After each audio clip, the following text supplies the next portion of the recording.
Update muna nga tayo sa mundo ng basketball, partikular na sa Gilas Pilipinas. Ang New Zealand nga ay hindi talaga magpapatalo sa Gilas Pilipinas at naglabas ng bagong lineup, samantalang si Coach Tim Cone naman ay sinabing may kapalit na sa magiging pwesto ni Kai Sotto sa Gilas Pilipinas. Ang tanong, sino kaya ito? Ngunit bago yan, pakipindot naman ang like, subscribe at ang notification bell para updated ka sa lahat ng aking ina-upload.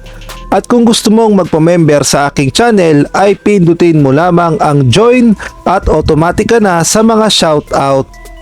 Mukha ngang hindi na talaga makatulog ang New Zealand na bawian ang Gilas Pilipinas sa masakit nilang pagkatalo sa second window na ginanap dito sa Pilipinas, kung saan tinalo nga sila ng Gilas at for the first time ngayon, dahil alam nating lahat na hindi namang basta-basta natatalo ng Gilas Pilipinas o ng mga dating Gilas lineup ang New Zealand, kaya naman laking gulat nila nang tinalo sila ng Gilas. At dahil nga dyan ay talaga namang babawi sila sa third window sa February 20 sa kanilang baluarte.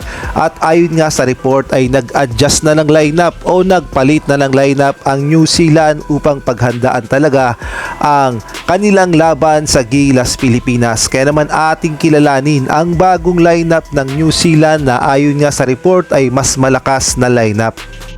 At unahin na nga natin itong si Jackson Ball na may height na 6'3", Taylor Britt na may height na 6'2", Walter Brown na may height na 6'5", Max Darling na may height na 6'5", Kaya Isaac na may height na 6'1", Tamatoa Adam Isaac na may height na 6'2", Jordan Ngatay na may height na 6'5", Tohi Smith Milner na may height na 6'9", Reben Terangi na may height na 6'6", Sam Wardenberg na may height na 6'10", Corey Webster na may height na 6'2", at ang panghuli si Ty Wynyard na may height na 6'9".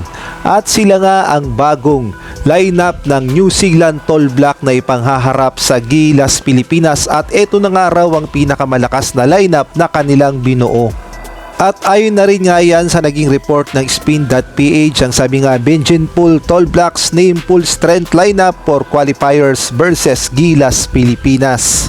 At take note, dagdagdag pa sila ng dalawang bata sa lineup na si Jackson Ball na may height na 6'3", na 19 anyos, at eto ngang si Tamatoa Adam Isaac na may height na 6'2", 17 anyos. At masasabi nating may galaw talaga ang dalawa na ito, at point guard ang kanilang posisyon, at pahihirapan talaga ang Gilas Pilipinas. Kaya siguro kinuha ang dalawang ito upang magkaroon sila ng bilis at liksi sa kanilang lineup at upang pahirapan ang mga point guard ng Gilas Pilipinas, dahil hindi nga madaling mapagod ang mga bata na ito. Ang bad news nga lang sa Gilas Pilipinas ay wala nga tayong rim protector, wala nga tayong Kai Sotto, kaya naman matinding adjustment talaga ang gagawin ni Coach Tim Cone sa third window. Ngunit ang good news naman ay na rin sa report ng Spin.ph ay mayroon na raw pamalit sa pwesto ni Kai Sotto, at walang iba kundi ang dalawang player ng Gilas na unang-una na nga dyan itong si AJ Edu, na alam nating lahat nakakagaling pa lamang sa injury, ngunit pwede na nga siyang maglaro sa third window, at isa nga itong rim protector. At isa rin sa inaasahang papalit sa pwesto ni Kai Sotto itong si Jamie Malonzo na power forward, high flyer, dunker, at pwede ring shot blocker at rim protector. At kung kayo naman ang tatanungin, sa tingin nyo, kakayanin ba ng Gilas Pilipinas ang mas pinalakas na lineup ng New Zealand? Maaari kayong magbigay ng komento sa comment section.